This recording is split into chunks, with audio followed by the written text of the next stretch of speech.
Hey sis! From coast to coast, we're bridging the gap between the cisgender and transgender community, creating meaningful dialogue and space to learn and grow. Join us as we connect with our community, break down tough conversations, and get comfortable being better humans.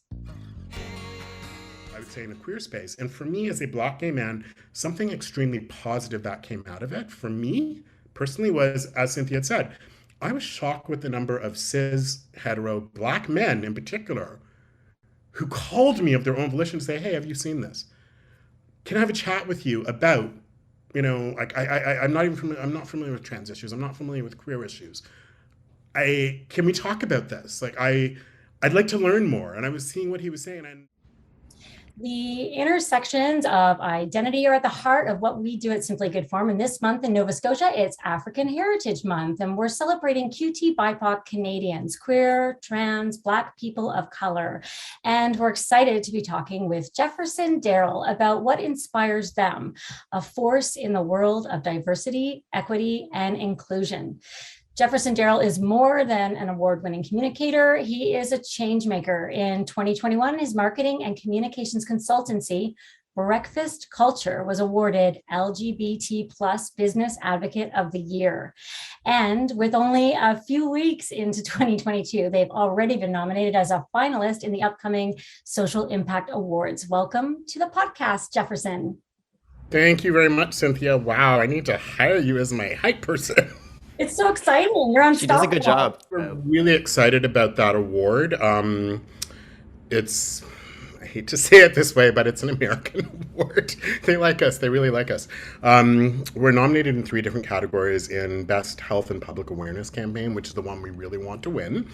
We're also nominated Best Campaign by a Black-owned business and Best Campaign by an LGBTQ plus owned business as well. This was all for one of our clients is the Ontario AIDS Network.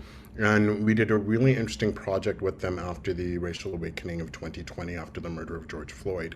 So the Ontario AIDS Network represents over 45 different ASOs, so AIDS services organizations across Ontario. And your listeners may or may not be aware, when you look at the data and when you look at the actual population of Black people, so the ACB communities, African, Caribbean, and Black, and then when you look at the populations of the Indigenous communities, unfortunately, HIV and AIDS actually over indexes within those communities when it doesn't match the actual population. Why is that? So ultimately what the OAM wanted to do, and their executive director, Shannon Ryan, he said, let's have a discussion about HIV work, anti-Black racism work, anti-Indigenous racism work, and the effects of white supremacy on our sector. And so they brought together 5 different speakers. I was one of them, and we talked about this type of work. And ultimately, we wanted to explore how HIV work, AIDS work is anti-oppression work, is anti-Black racism work, is anti-Indigenous work. And what was interesting about the project was they actually hired Breakfast Culture to do an audit of the sector around anti-Black racism, anti-Indigenous racism. We went in with our 5-phase proven process. And to Shannon's credit, it's like, this is great, but let's take a step back and start a conversation first.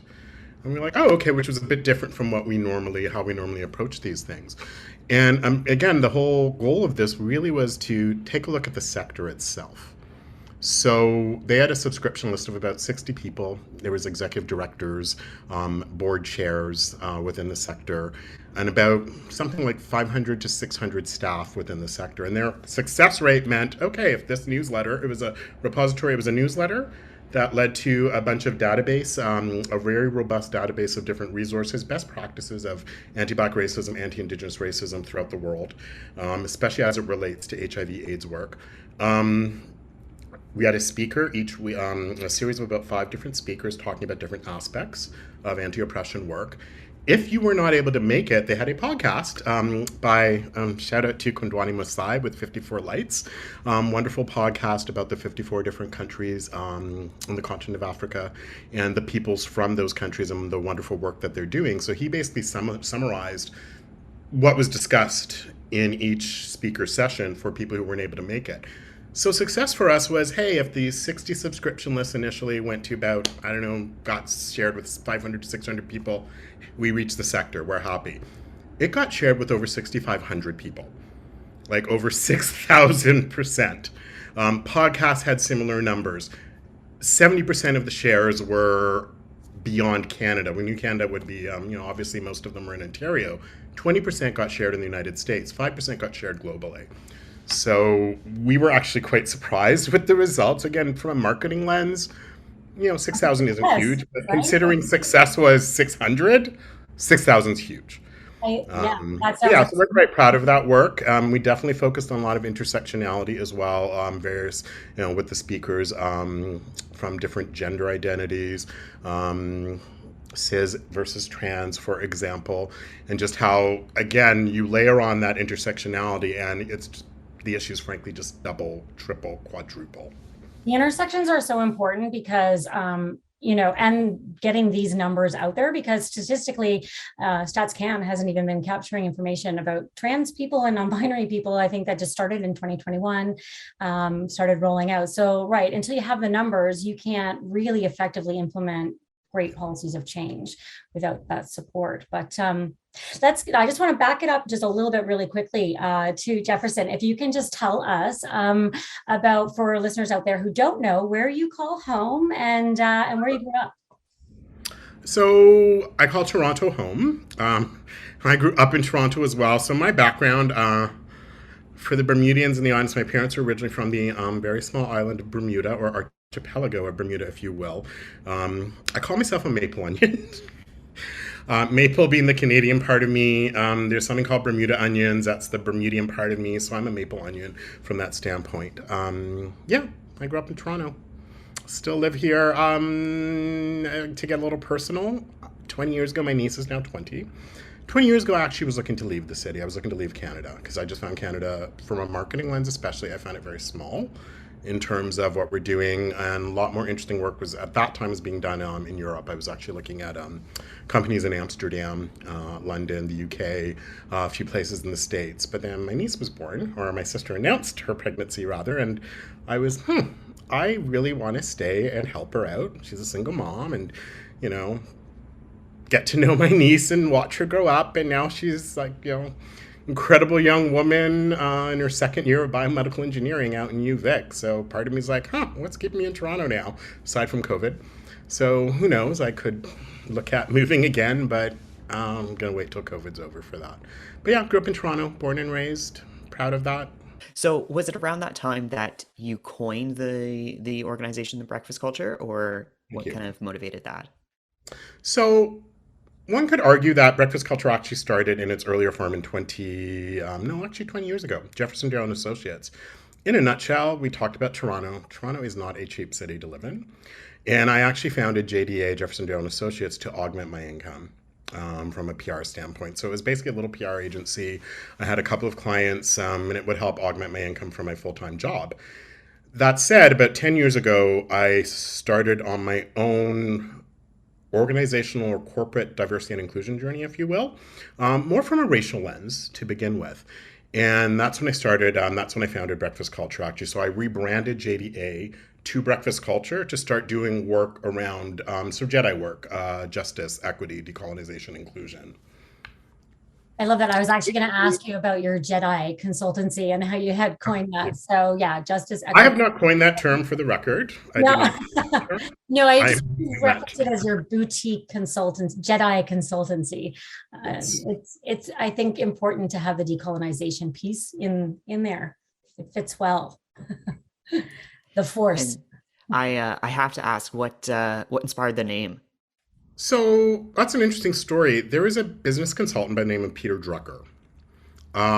Allegedly, his famous quote, or infamous quote, if you will, or famous, was, "Culture eats strategy for breakfast." Second part of that quote is, "Culture eats technology for lunch." So reason where it comes from is so many, again, at Breakfast Culture, we focus on organizational diversity and inclusion journeys versus individual. That said, as an organization starts that journey, individuals within that organization are going to go on their own journeys, and that's just going to happen organically. So as you both know, how much do companies spend on consultancies like Breakfast Culture and other organizations, actually like Simply Good Form as well, and put in these really great strategic plans. And we both do amazing work, and we come at it with an amazing work and with a very open lens. But then if the culture within the organization's out of whack, this good work we're doing is just not going to be received very well. So that's where that breakfast culture comes from. And it's funny because I tweeted that out at one point, and the Peter Drucker Foundation actually reached out to me to say, hey, quite honored that we were an inspiration for your name, Peter Drucker. Just so you know, though, he actually never made that quote. He's Oh, often misquoted around that. So I actually adjusted my messaging to be like often attributed to. I still think it works, though, so I really like it. Hence breakfast culture. I wonder where it originally came from then. Somebody's got to, Well, it did come through Peter Drucker yes, apparently, but I suspect, you know how these things work. working ad A person. paraphrase, and it got paraphrased, and it went. That's how these things happen, right? Hmm.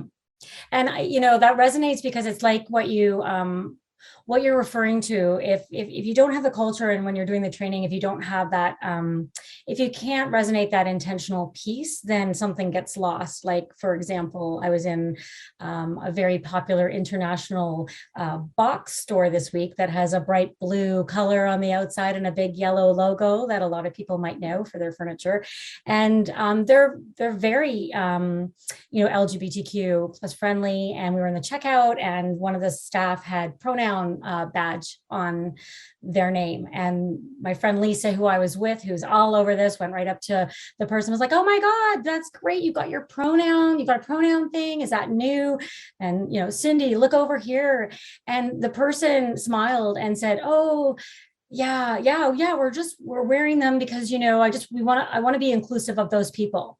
And I thought, oh, the message got lost. It's like, why can't you just own it? And so it was kind of like they got the training, they had the intention right, but there was that embarrassment piece of that. It's not me, but I'm wearing it for everybody. And so there was definitely that big piece that was lost in pushing that kind of initiative out to the overall culture of the company. Missed opportunity, Yeah. I thought.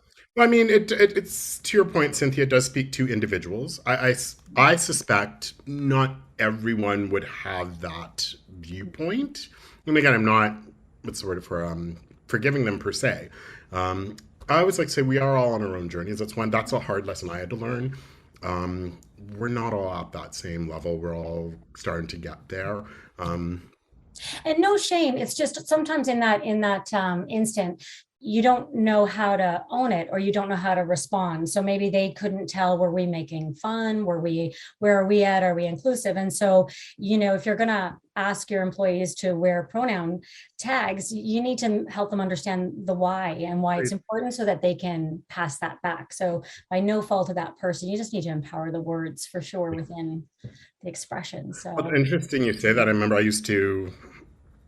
I worked at a large cultural organization at one point, and going back to how I think Isaac had asked me how I started all of this.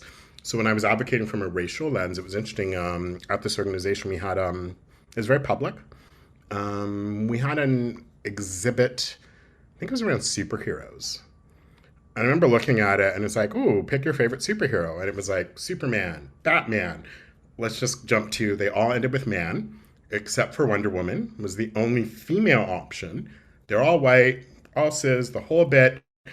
And then when it came down, another question was, what was your gender identity? I was like male, female, and I'm like, we're missing something, aren't we?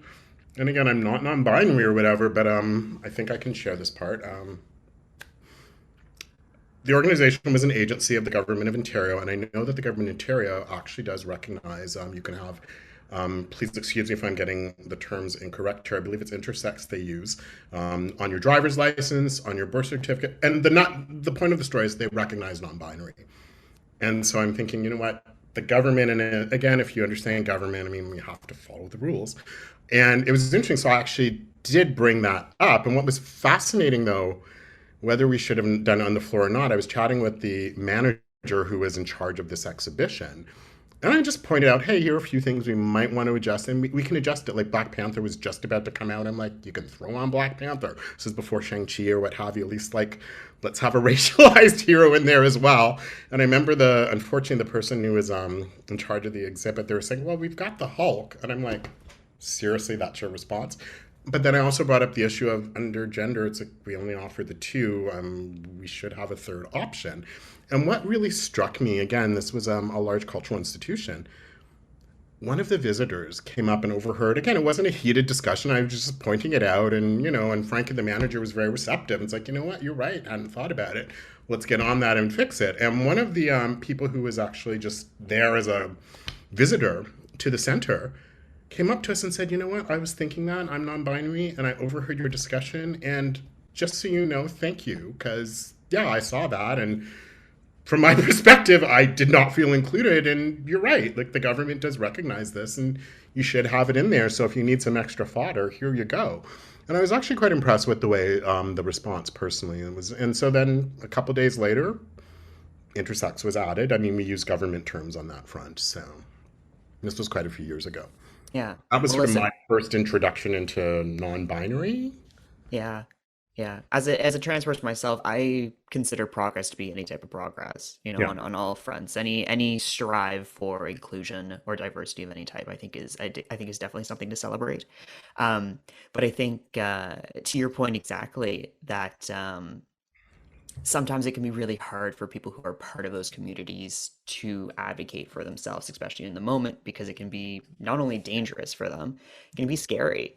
So sometimes it's nice to have allies who are willing to strike that conversation and bring it up and then kind of really win Exactly. when necessary. So when it comes to homophobia and the intersections of being Black and a member of the LGBTQ2 plus community, Jefferson, you've used the term, well, haven't coined the term, but you've used the term homonoir, which I think is really particularly interesting because you can't talk about diversity and inclusion without talking about intersectionality.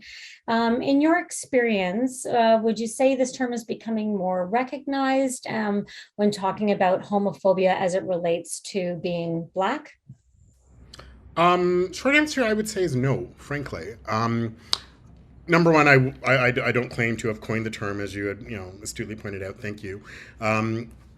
Quick little story. I was on a Clubhouse chat once, and they were talking about the Black experience and the queer experience.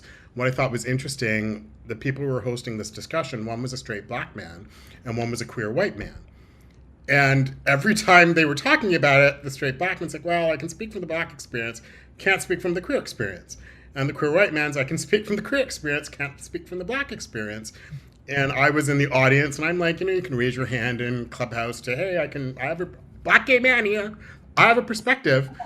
And they didn't bring me up on stage to provide a perspective, which I would call homonoir. It's like, here you have someone. And frankly, Cynthia, I find that's often the case. Like when I'm in Black spaces, there's a lot of homophobia. There's a lot of transphobia. I know that. I understand that. It can be challenging. When I'm in queer spaces, there's a lot of racism, especially anti-Black racism. And I find that I'm constantly juggling. Like, again, when I'm in Black spaces, I'm the one advocating for queerness.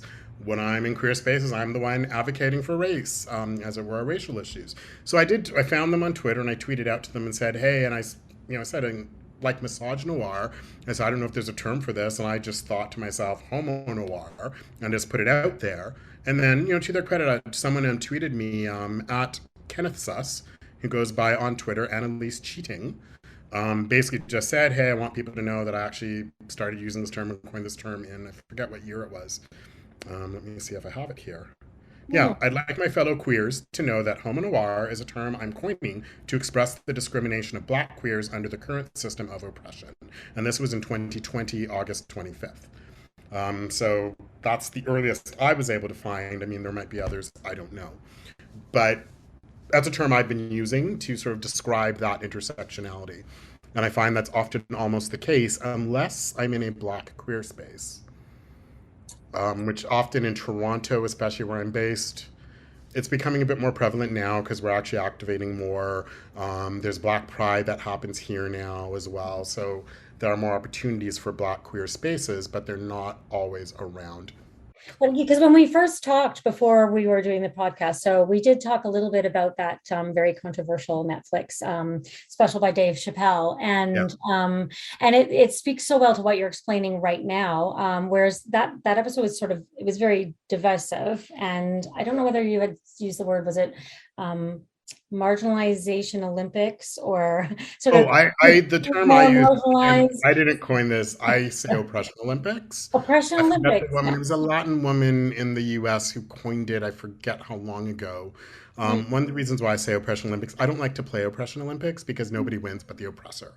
Well, right. And so, like, case in point, today we are talking about, obviously, based on, we're Yeah. talking about trans issues, non-binary. So let's focus that. You've invited me to bring in a perspective from an intersectionality lens.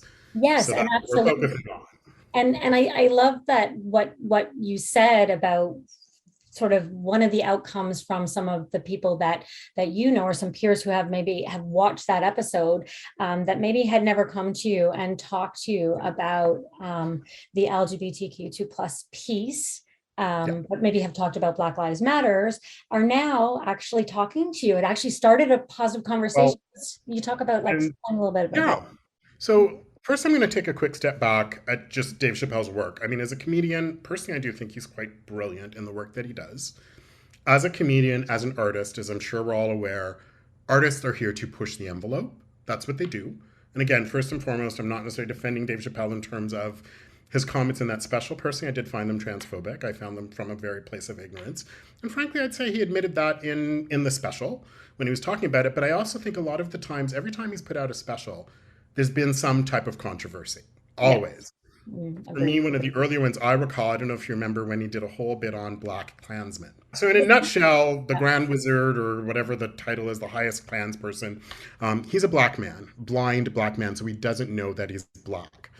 And what was kind of fascinating about it was he's coming up with all these ideas to basically, justify white supremacy, put the black people down, et cetera, et cetera. And they were doing a documentary. It was a mock documentary. It was a little skit he did. And then, the leaders show who he is to this documentary. And like, wait, he's black. Yeah, but he doesn't know he's black. And what I loved about it for me personally, I mean, it's as a younger person at that time, at least, it kind of demonstrated the silliness of the KKK and of racism and all of that. And frankly, and there was a huge controversy amongst the ACB communities, African, Caribbean, and Black, where like older generations thought it was insensitive and horrible and you shouldn't be doing this. Whereas younger folks like myself at that time, we were like, oh, this is brilliant. And we loved it because it was just very much, yeah, he's poking fun at how silly this is. So it was hugely controversial, interestingly, only amongst Black folks primarily.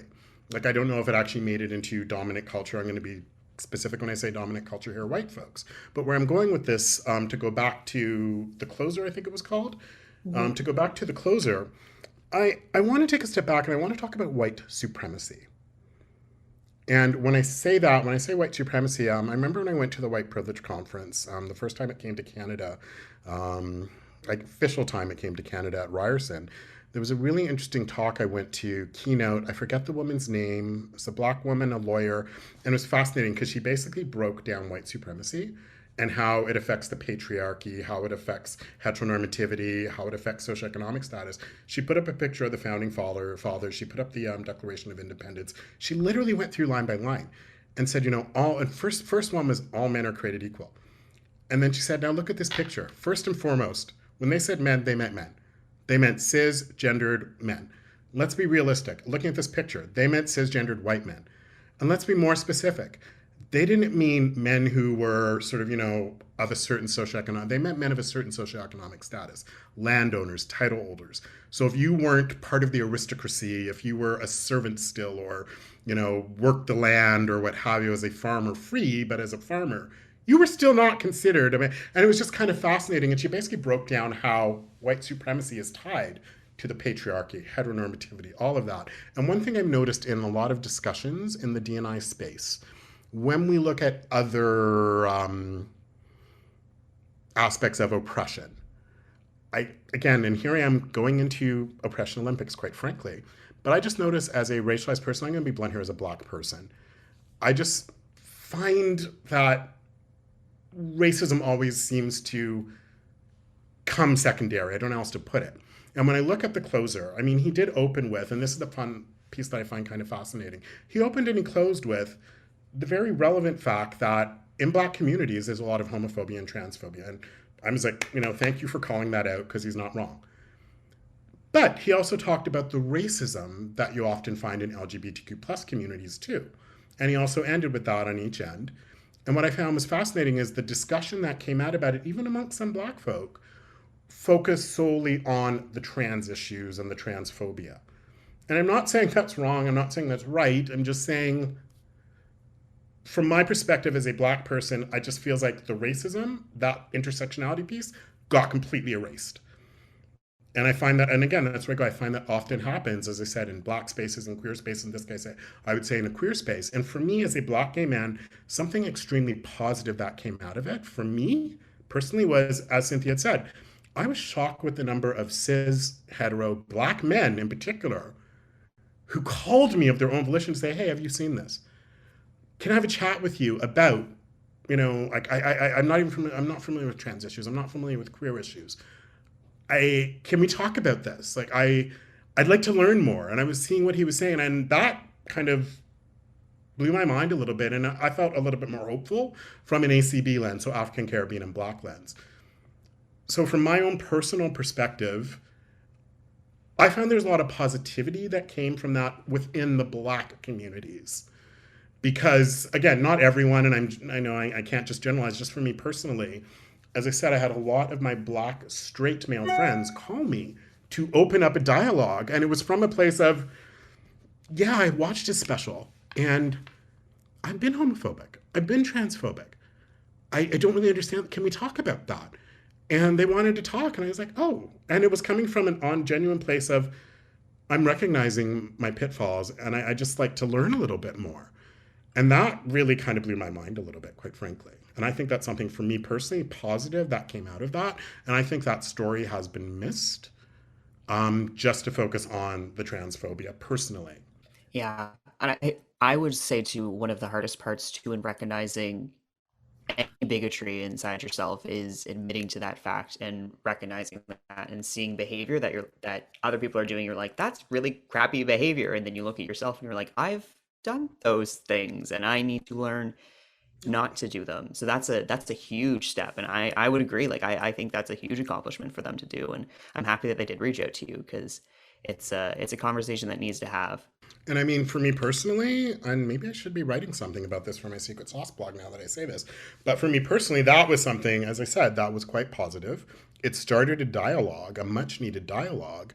And I mean, sometimes I wonder, so I have a cousin. When I started this journey myself, cousin by marriage, very, very vocal about racial issues in particular, and just going to commence racial issues. He's very much, we live in a white supremacist society and the whole bit. And I remember back before I was starting to, on my own decolonization journey, I actually said to him, we don't live in a white supremacist society. I mean, there's like, slavery is done and, Jim Crow's. I mean, yeah, there's still, he's like, yeah, it's just taken a different form. It's just taken a different shape.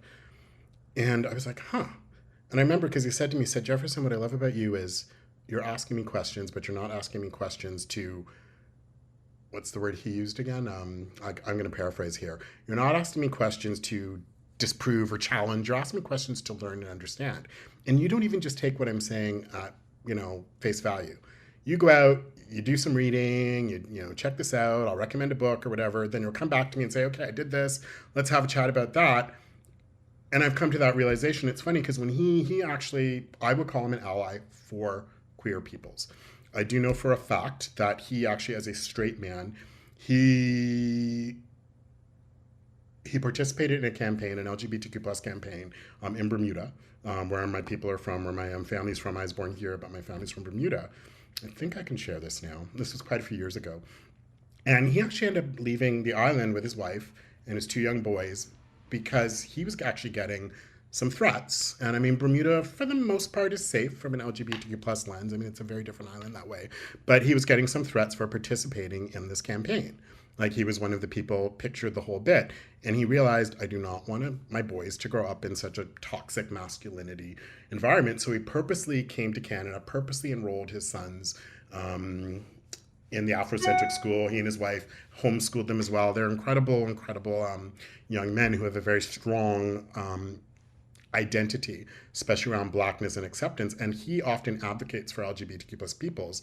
But what I find fascinating, and he'll say this, and I mean, you can call it racist, but he's like, I'm not talking to white peoples. I'm not talking to non-white peoples. I'm talking to other black straight peoples, especially other black cis straight men, about issues of transphobia, homophobia, or whatever. And as it relates to other black, trans, or queer peoples. And I find that kind of interesting because I was one of the first, for me at least, straight black men who's like, he knew more about these issues than I did back then. And I was just impressed that he was doing this because I remember he was asked similar to this on a podcast. And he asked me my perspective. And he came to me and said, hey, as a black gay man, I'd like to just run some of my ideas and my talking points by you, understanding that I'm talking to other black people when it comes to this. And I find in the ACB communities, as I said earlier, it is difficult to have this discussion.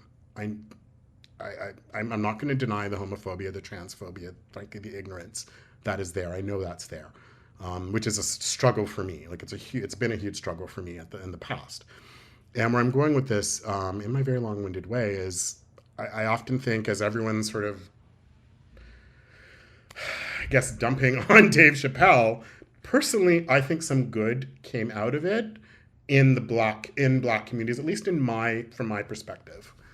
I think open a dialogue. Well, I think that I was just going to say, like, that's so valid anytime, like, you open a dialogue that is intentional around, like, let's, unpack this.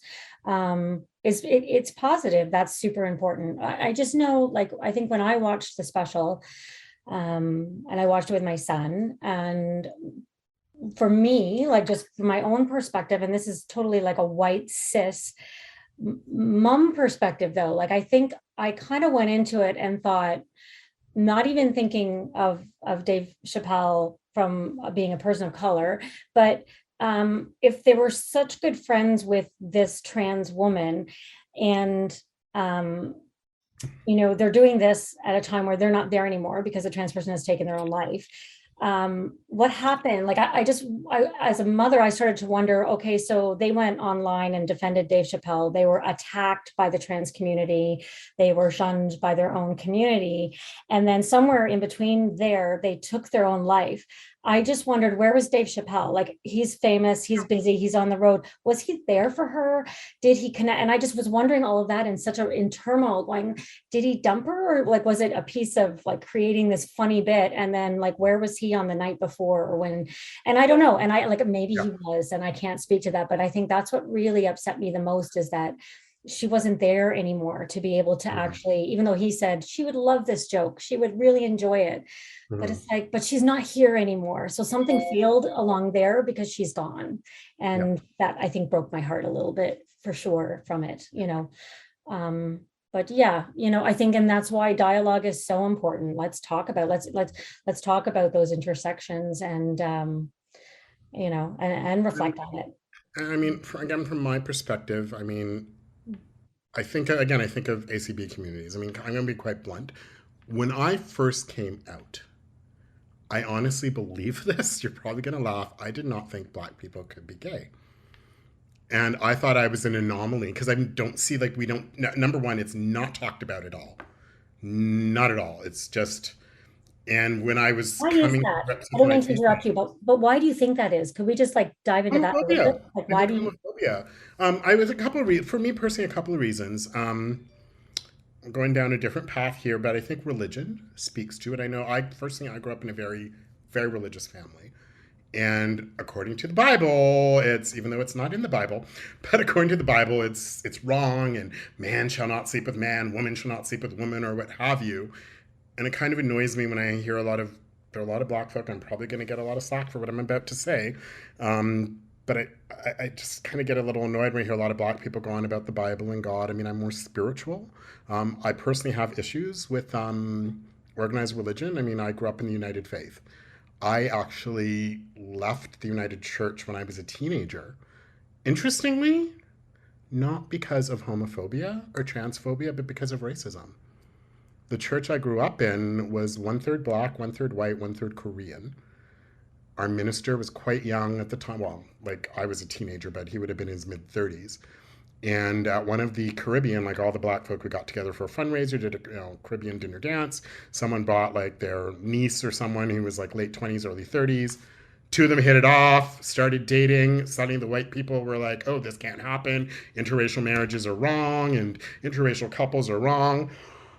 Excuse me. The N word got thrown around. So all the black folk, we all left. Like my mother was like, what's with these 1 day a week Christians? So we all left. All the black folk left the church. Korean folk were like, you know what? We're going to just go start our own church. And that's when I lost, I wouldn't say lost my faith, but I lost respect for religion. And interestingly, it had nothing to do with my sexual orientation.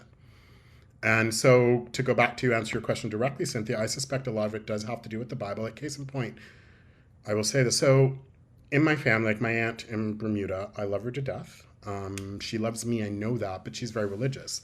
And when gay marriage the first time was made legal and acceptable in Bermuda, and again, the church she was at the time decided to adopt it, she switched churches and went to a church that wouldn't allow that. And it's interesting because I see her, she hugs me, she loves me, I love her. In her mind, okay, you can be gay, just don't act on it or what have you, and I'll pray for you. And I know she prays for me all the time, and thank you for that.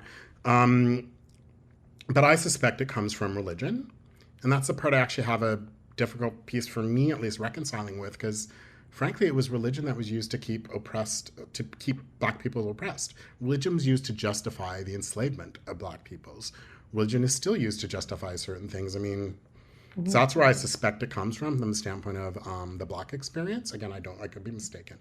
Well, maybe that's the culture, because so if you're a white person who's gay and still your family's in the church, maybe there was more of a, like you've been shunned and you're out, but maybe there was more of a community to go to, like, whereas maybe it was harder or for the black community to where do I go? Do I go to the white community that might be like there's still racism ingrained there? That's there's a lot on the intersection. down low. I mean, sorry, Cynthia, I cut you off. I apologize. No, you didn't at all. It's just, it's No, fascinating. yeah, but that's the thing. And I mean, it is quite a complex issue from that standpoint. I mean, it still exists today. It's interesting because I look at when I'm in queer spaces, so I'm going to be blunt here. When I'm in a just advertised as generic, general queer spaces are typically, cis, gay, white men. Typically. Absolutely. Yeah. Forget trans, forget racialized, forget women, quite frankly. Usually that's the default. And so that's what I've experienced when you go out. And it's funny because I've noticed, like for me, for example, when I've dated other black men, actually, I remember the day that I realized I was out. I met some guy online. To this day, I don't even know what he looks like, but he messaged me. He's like, hey, how's it going? You're kind of cute, blah, blah, blah, blah, blah. Do you want a date? And I'd be like, yeah, sure. I'd like to see a picture or something, though, but like, let's chit chat. And then he asked me, all he said was, are you out? And that was the day I said, well, my family knows, my friends know. At work, frankly, it's nobody's business because what doesn't impact at that time, it didn't impact what I was doing for my work. However, if someone asks me at work, I'm not going to lie about it anymore. And then I said, huh. And that was the day I remember realizing, yeah, I'm out. I guess I'm out. Yeah, I hadn't realized that. And then he said to me, it's never going to work. And I never heard from him again. Oh. And there are a lot of black folks, I'm generalizing a bit here, I know, but I know there are a number of black folks who do suffer from internalized homophobia. And I know here in the city of Toronto, I've tapped in, there is a black queer culture. A lot of it, frankly, is quite underground. Like when I go to mainstream queer events, I will see other black folk there. But when I go to black queer events, suddenly it balloons and I'll see the out and proud black queer folk. But then there's also this whole group that they're not necessarily out and proud. When I say that as in they'll go to black queer events, but they won't go to mainstream queer events. And I'm sure there are various reasons there in terms of I don't want to deal with that. And it's funny because I'm starting to come to grips with that myself, is in I don't want to deal with the racism. Or in some cases it could be I don't really want to be that out publicly or what have you. I suspect it might be more the former now because I'm starting to get into that headspace myself now in terms of taking up space, so to speak. and areas where you do feel comfortable, where you can just be yourself and it's, you don't, you know, having to, you know, justify your existence as a Black person or justify your existence as a queer person. What would then, in your experience, like what would your message be to, say, cis folks that are listening, cis white folks that are listening? How can they do better about being cognizant around being inclusive, but not just around, you know, race, but also gender identity and expression and sexual orientation? Ultimately, I mean, I'm still, for number one, we're all learning. I'm still learning myself. I'm still learning a lot.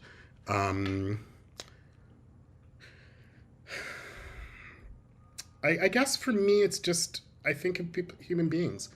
I mean, like, let's just put it down to the basics. Like, whether you're cis, whether you're trans, whether you're Black, whether you're Asian, whether you're white, whether you're what have you, whether you're non-binary, at the end of the day, we want to eat, we want to sleep, we want to exercise. Well, some of us, not me all the time, but I should be exercising more. But, you know, we raise our kids, we go to work, we go to school, we live. Like, just, we're people, we're humans. Like, that's, at the end of the day, I mean, it's sort of like, we just want to live our lives.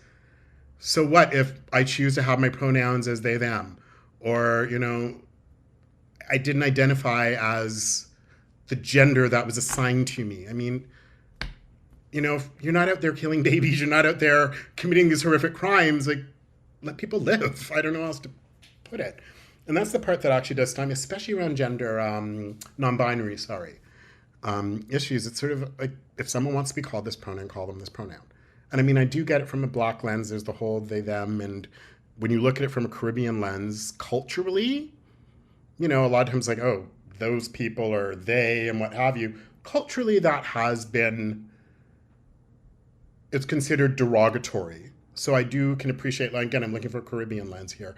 I can appreciate how there are some Black folk from a Caribbean descent who might have to wrap their heads around the concept of they, them, because culturally it's often, if I'm speaking to Isaac about you, Cynthia, and I don't like you, I may be like, oh, you know, that Cynthia person or them, you know what they're like or what have you.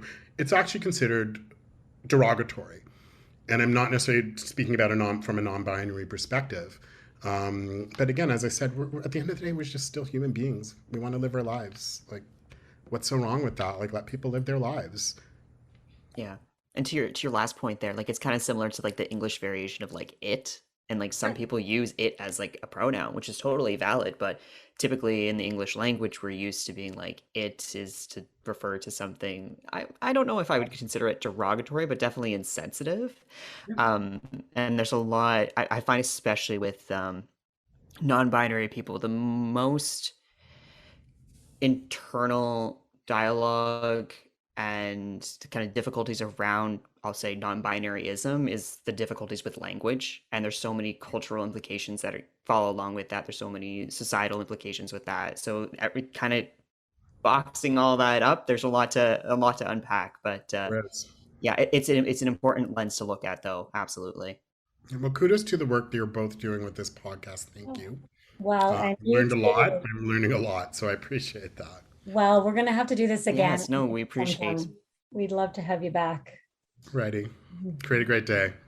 We'll break some eggs. Yeah. I had to say that because I'm looking at your fabulous sign behind you too. Oh, thank you. We're huge egg lovers in our family anyway. So great. Well, thank you so much for being on the show. All the time we have today, folks. Thank you for joining us for another episode of Hey Sis. The conversation doesn't have to stop here, though. If you would like to get in touch with us to ask us a question or share your story on a future episode, you can email us at connect@simplygoodform.com or visit us on our website at www.heysis.com.